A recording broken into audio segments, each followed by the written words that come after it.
এ ভাই আপনি কোথায় যাচ্ছেন? যাচ্ছি ভাই নীলগিরি। ঠিক আছে যাও।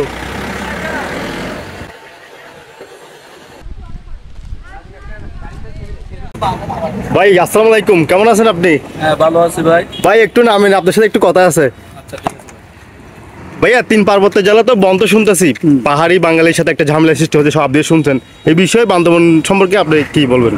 আসলে বিষয়টা হচ্ছে যে এমন না, আমাদের বান্দরবান আসলে অত্যন্ত খুব ভালো পর্যায়ে আছে। এখন এখানে আসলে ভালো হবে।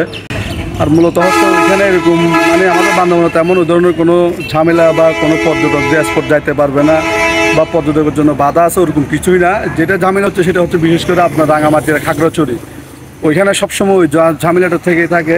আমাদের বান্দরবানে বিশেষ করে এই ধরনের কোনো ঝামেলা নাই, আল্লাহর রহমতে। আমরা এখানে দীর্ঘদিন গাড়ি চালাচ্ছি, আর এখানে বিভিন্ন যেসব পর্যটন কেন্দ্র আছে ওই পর্যটন কেন্দ্রতে মানুষজন এই যাচ্ছে, কোনো সমস্যা দেখা যাচ্ছে না, আর কোনো কিছু হচ্ছে না।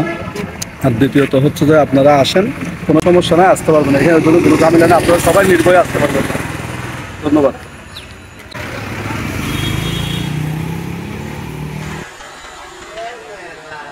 যারা ভয় পেয়ে এখনো বান্দরবন আসতেছেন না ঘোরার জন্য, তারা আসলে ভুল করতেছেন।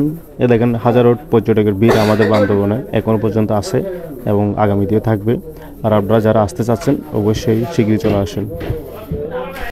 আর এখন প্রতিদিনই হাজারো হাজারো পর্যটক আমাদের বান্দরবনে ঢুকতেছে এবং ঘোরাফেরা করতেছে। নীলগিরি বিভিন্ন স্পটে যাচ্ছে আর কি। অনেক সুন্দর ওয়েদার এই দিনকাল যাচ্ছে। আপনারা যারা আসবেন অবশ্যই শীঘ্রই চলে আসেন। আর ভিডিওতে যদি কোনো ধরনের ভুল থেকে থাকে অবশ্যই আমাকে কমার দৃষ্টি দেখবেন, আর সবাই ভিডিওটা শেয়ার করবেন। ধন্যবাদ।